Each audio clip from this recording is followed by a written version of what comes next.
सबसे पहले तो हम ये समझ लें कि कार्तिक का महीना जो आता है तो इसका नाम कार्तिक का ही महीना क्यों रखा? शंकर जी के पुत्र के नाम पर ही इसका नाम क्यों रखा? भाई पुरुषोत्तम मास आता है, अधिक मास आता है, तो हम कह देते हैं कि भगवान नारायण ने अपना नाम, भगवान कृष्ण ने अपना पुरुषोत्तम नाम उस मल मास को दिया था, इसलिए उसका नाम पुरुषोत्तम मास है, अधिक मास है। पर कोई आपसे पूछ ले कि ये जो कार्तिक का महीना आता है तो ये शंकर भगवान के पुत्र का नाम है कार्तिक है, फिर ये इस महीने का नाम कार्तिक क्यों रखा गया, उसका कारण क्या था? तो सर्वप्रथम इस महीने को कार्तिक मास इसलिए कहा गया क्योंकि ये वो महीना है जिस महीने में भगवान कार्तिकेय ने तारकासुर का संहार किया था। घड़ी शिव ने बनाई, पल शंकर जी ने बनाया। घड़ी, पल, समय, नक्षत्र, वार, तिथि, महीना, वर्ष सब शिव का बनाया हुआ। सारा की सारा सृष्टि का जितना ये घड़ी, पल, समय, सब महीने, 2 महीने, साल, ये सब शिव के बनाए हुए हैं। जब सब शंकर जी ने बनाए तो प्रभु रजिस्ट्री कराना। रजिस्ट्री किस चीज की? कि 12 महीने जो आपने बनाए हैं उसमें से 1 महीना आपके बेटे के नाम करना। होगी रजिस्ट्री? 12 महीने में से 1 महीना किसके नाम पर है? जम के बोल दो, कार्तिक जी। बाकी के सारे महीने उठाकर देख लो, पूष, माघ, चैत्र, अश्विन, जितने भी महीने देखोगे किसी देवता के नाम पर नहीं, केवल 1 महीना, और एक वो 3 साल में एक बार आए। कौन सा? अधिक मास। वो भी भगवान ने दिया, और वो 12 महीने में नहीं आए, वो तो बीच में फंस जाए, इसलिए उसका नाम है 12 से अधिक, इसलिए उसका नाम अधिक मास। तो भगवान कृष्ण ने उसको अपना नाम दिया पुरुषोत्तम। पर बाकी के 12 महीने निकाल कर देख लो आप, माघ मिलेगा, पूष मिलेगा, चैत्र मिलेगा, वैशाख मिलेगा, अश्विन मिलेगा, सारे महीने मिलेंगे, मल मास, अधिक, अधिक सब मिल जाएंगे, पर देवता के नाम से कोई मास नहीं मिलेगा। देवता के नाम से अगर कोई मिलेगा तो केवल 1 मिलेगा, वो है कार्तिक मास। क्योंकि यहां प्रॉपर्टी में लिख दिया गया, सील ठप्पा लग के सिग्नेचर होके ठप्प, कि ये दुनिया के लोग कार्तिक के महीने में तारा स्नान क्यों करते हैं? कौन सा स्नान? तारा स्नान। तारा स्नान का मतलब मालूम है? जम के बोलो, है? तारा स्नान का मतलब क्या है? अंधेरे में स्नान, मतलब सूर्य का प्रकाश आए उससे पहले ब्रह्म मुहूर्त में सुबह सुबह स्नान कर लेना। तो तारा स्नान का मतलब कार्तिक महीने में क्यों वर्णन किया गया, तो उसकी भी एक कथा है महाराज, बड़ी सुंदर चरित्र है। एक बूढ़ी माँ थी, रोज प्रतिदिन तारा स्नान करती थी, उसका नियम था।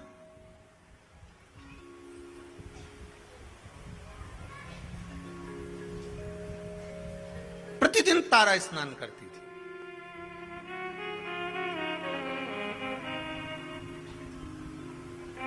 अच्छा, तारा स्नान का भी बड़ा महत्व है महाराज जी, समय के अनुसार हो जाए तो ठीक है। तारा स्नान, कौन सा स्नान?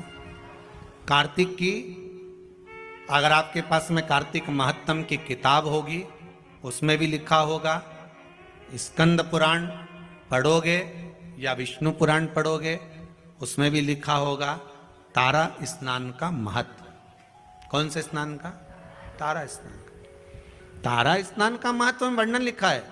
ब्रह्म मुहूर्त में, आप हर चीज का एक समय होता है, उस समय की अनुकूलता में आप अगर भगवान की भक्ति को धारण करते हो, समय की अनुकूलता में भगवत स्मरण को धारण करते हो, तो आपको उसका फल जरूर मिलेगा। ब्रह्म मुहूर्त का स्नान लिखा है तो ब्रह्म मुहूर्त में करिए। तारा स्नान लिखा है कि सूर्य उगे, सूर्य प्रकाशित हो, उससे पहले आप स्नान कर लीजिए। कार्तिक महीने का एक नियम बना लो आप भी, कोई सा भी एक नियम। शाम के समय पर दिया लगाऊंगी मैं, बेलपत्री के पेड़ के नीचे, पीपल के वृक्ष के नीचे या आंवले के वृक्ष के नीचे। वहां लगाने नहीं जा सकती तो अपने दरवाजे के बाहर लगाऊंगी, तुलसी के क्यारे में लगाऊंगी। ये भी नहीं कर सकती, परिंदे पर दिया लगाऊंगी, जहां पानी का मटका हो, हंडा हो, वहां लगा दूंगी। ये भी नहीं कर सकती तो पूरे कार्तिक के महीने में दरवाजे पर मैं पानी छीटूंगी।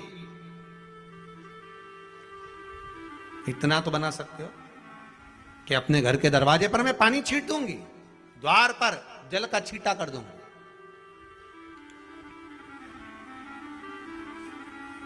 ये भी नियम ना बने तो मैं प्रतिदिन ठाकुर जी को एक तुलसी का दल समर्पित कर दूं।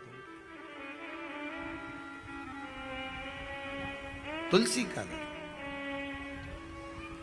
किसी भी महीने के अंतर्गत प्रसंग में आपने नहीं सुना होगा कि भगवान विष्णु और भगवान शंकर का मिलन हुआ, पर कार्तिक महीने की बैकुंठ चतुर्दशी का दिन एक ऐसा होता है जिस दिन शंकर और शंकर भगवान और भगवान विष्णु का मिलन होता है।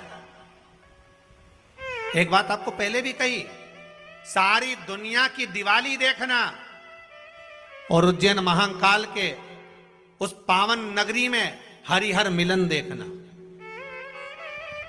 कहां पर? जम के बोलिए जरा। उज्जैन महाकाल की नगरी में हरिहर मिलन देखना। सारी दुनिया में जितने, पूरी पृथ्वी पर जितने फटाके दिवाली पर छूटते होंगे, उतने फटाके उज्जैन नगरी में हरिहर मिलन के दिन छूटते होंगे। उतने फटाके कि आज शंकर और भगवान हरि का, मेरे ठाकुर का, मेरे राम का, मेरे कृष्ण का, मेरे गोपाल का मिलन हो रहा। आज महाकाल राजा मेरे भगवान नारायण से मिलने के लिए आए हैं। और एक बात और अच्छे से कह दे, जितने फटाके दीपावली पर छूटते होंगे, उतने फटाके उससे ज्यादा भगवान शंकर और नारायण के मिलन पर छूटते हैं बैकुंठ चतुर्दशी पर। और जितने फटाके बैकुंठ चतुर्दशी पर उज्जैन महाकाल की नगरी में गोपाल जी और महाकाल के मिलन पर छूटते होंगे, उससे ज्यादा फटाका जिस दिन भक्त और भगवान मिलता होगा उतने छूटते होंगे। उससे ज्यादा फटाके तब छूटते हैं जब एक भक्त का मिलन भगवान से होता है। एक निर्मल मन का जीव जब परमात्मा से मिलन करने के लिए जाता है।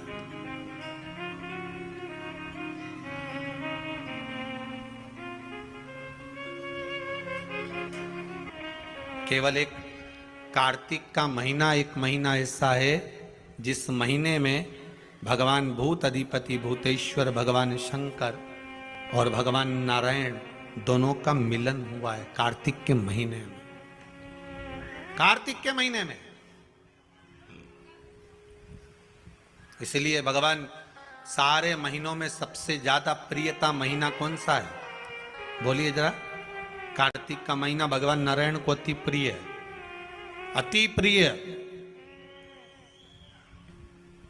कोई एक नियम धारण कर, कार्तिक महीने में किया गया दान, कार्तिक महीने में किया गया पुण्य, कार्तिक महीने में किया गया सत्कर्म, कार्तिक महीने में, इसीलिए कार्तिक के महीने में गोपाष्टमी आती है, इसलिए कार्तिक के महीने में अन्नकूट महोत्सव होता है, इसलिए कार्तिक महीने में दीपदान का महत्व होता है।